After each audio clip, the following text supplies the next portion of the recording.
Ramatoa miala rajoelina vadiny filoam-pirenena ianareo mpiara-miasa rehetra ato amin'ny fiangonana repoblika.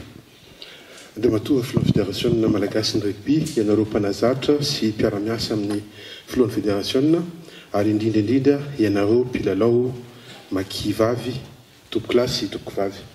Volan'ny teniko dia misaotra ny Lenahary noho nanomezantsika tombonandro androany na ahafahantsika tafahona eto.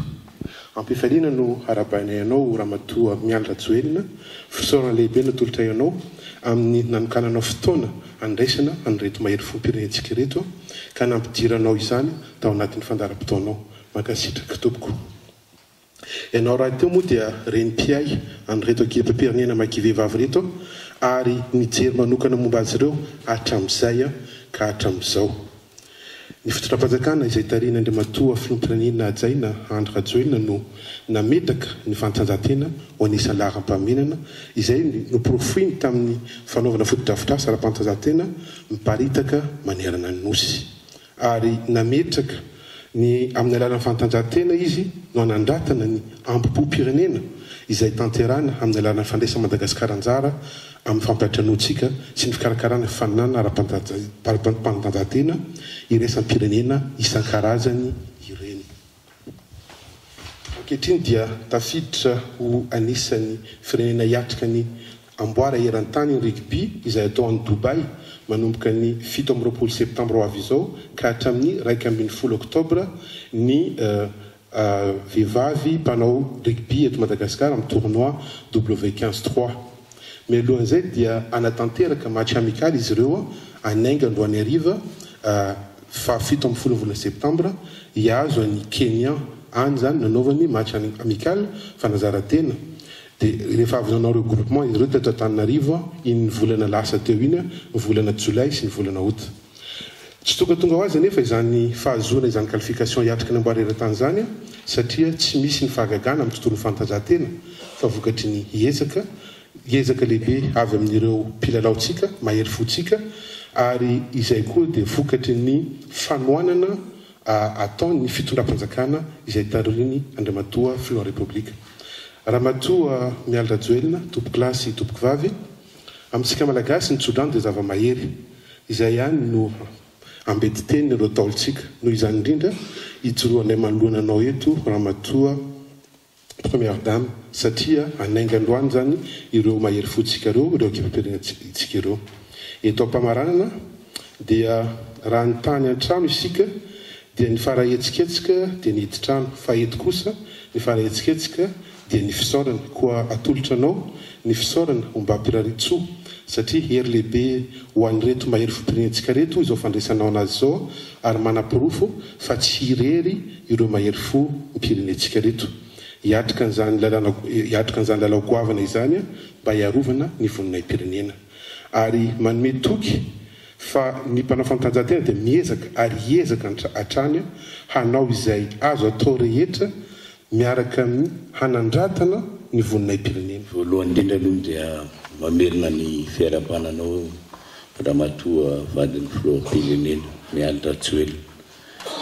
Zava-dehibe tokoa izao fandraisanay ianao zao ary voalohany dia isaorana an'Andriamanitra satria natory tanteraka izao zavatra izao dia noho ny sitrapon'Andriamanitra ary fandrinindreo ankizy ireo zany dia mba azo tsodrano avy aminao satria zava-dehibe koa tokoa no zavatra hatrehan'izy ireo dia ny amboara Coupe du Monde zany zay faharoa zany zao raha ny taranja rugby zany ny vehivavy solon-tenan'ny Madagasikara tamin'ny resaka Coupe du Monde.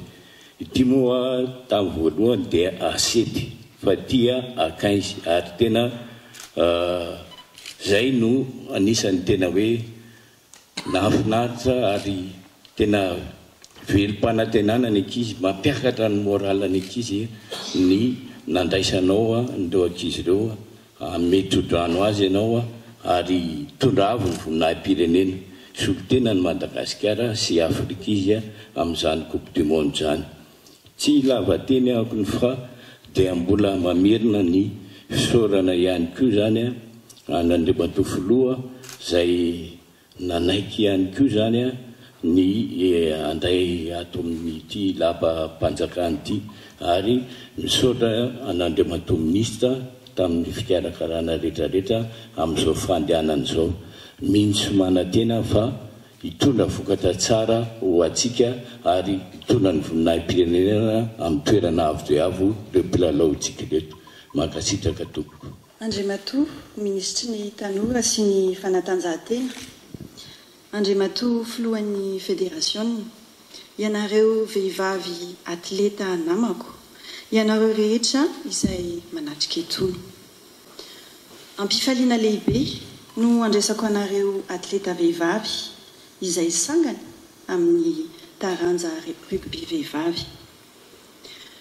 Ny vehivavy dia mitolona tsy ankiato mba hamiratra eo amin'ny tontolo izay misy azy.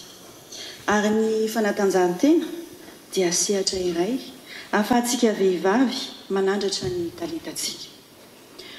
Izao dingana lehibe izao dia manam-pofo fa tsy fanaka malemy velively isika vehivavy, ary nasehonareo fa rehefa manana fifehezana sy fikirizana ary indrindra fitiavana eo amin'ny fiainana dia tsy misy afaka manakana antsika anatratra ny tanjona napetraka.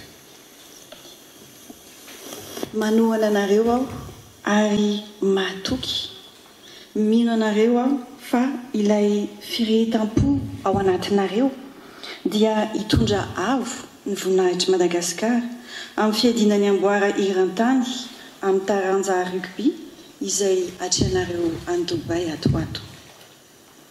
Koa ho mariky ny fanohanana anareo dia fifaliana ho aho ny manolotra vatsy entinareo miatrika izany lalao-goavana izany.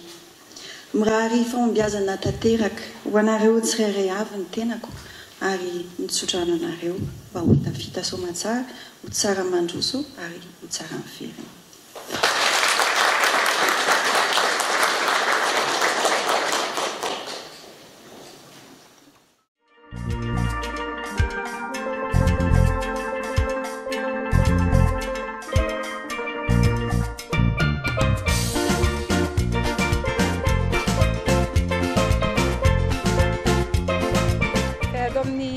Le 10 à 15 dia makasitraka be dia be any première dame nandray anay androany ary mbola nampitondra fahatsiaro makasitraka indrindra.